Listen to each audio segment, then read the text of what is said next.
May God's word only be spoken. May God's word only be heard. It seems appropriate, if rather hard, that we're reading a passage just before Good Friday where Jesus is telling his disciples about his death, his impending death, and as they recognize later on, he's talking about the manner of his own death, which he realizes will be crucifixion because of the law of the Roman Empire. This is a hard moment to talk about grace. As I said earlier this week in my passage on wilderness, there are two kinds of grace, the kind that comes quickly, like when Matt's dog Cooper snuggles with him at nighttime watching TV, or when you embrace someone, or you get a smile from someone that you know. Those are really quick kinds of grace, but the kind that lasts, the kind that goes to the hard drive, usually comes through the wound. The blessing, the grace, always comes through the wound. And nobody, not even Jesus, is excited about that pattern. We understand that the grace is coming, but the wound must come first. And there's very little about that that's easy to accept. Jesus himself, when he's talking about this to his closest followers, tries to explain this, and they don't really understand what he's talking about yet. They're still of the mind that he's going to triumphantly enter Jerusalem, be declared a king, and then they will all be his minions in this new political arrangement.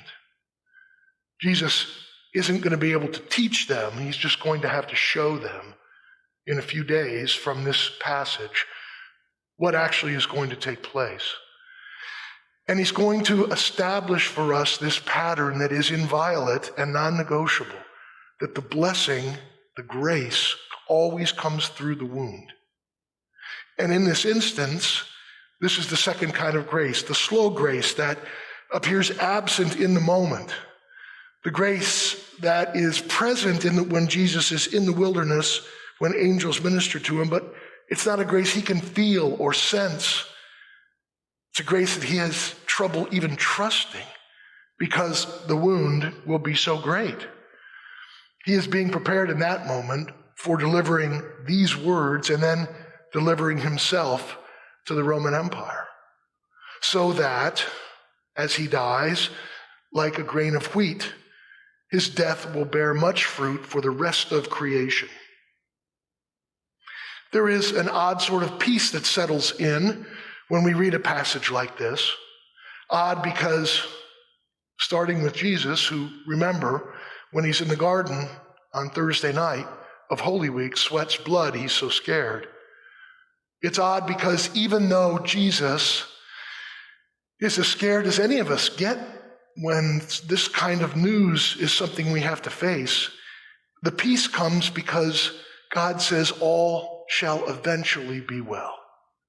It will not be well at every moment, not every instance, especially when the wound is being inflicted, will there be this kind of grace. But if you will recognize this pattern, that resurrection always follows death in the kingdom, you will be able to accept this pattern and recognize that though it's not fast grace, it's deep grace, long-term grace, grace that settles into our soul and makes us be able to bear whatever it is we must face. Jesus does leave his disciples, both when he dies and then when he ascends, but he does not leave them without comfort, and he leaves us with this inviolate pattern, that resurrection comes, but it always follows the blessing which comes through the wound.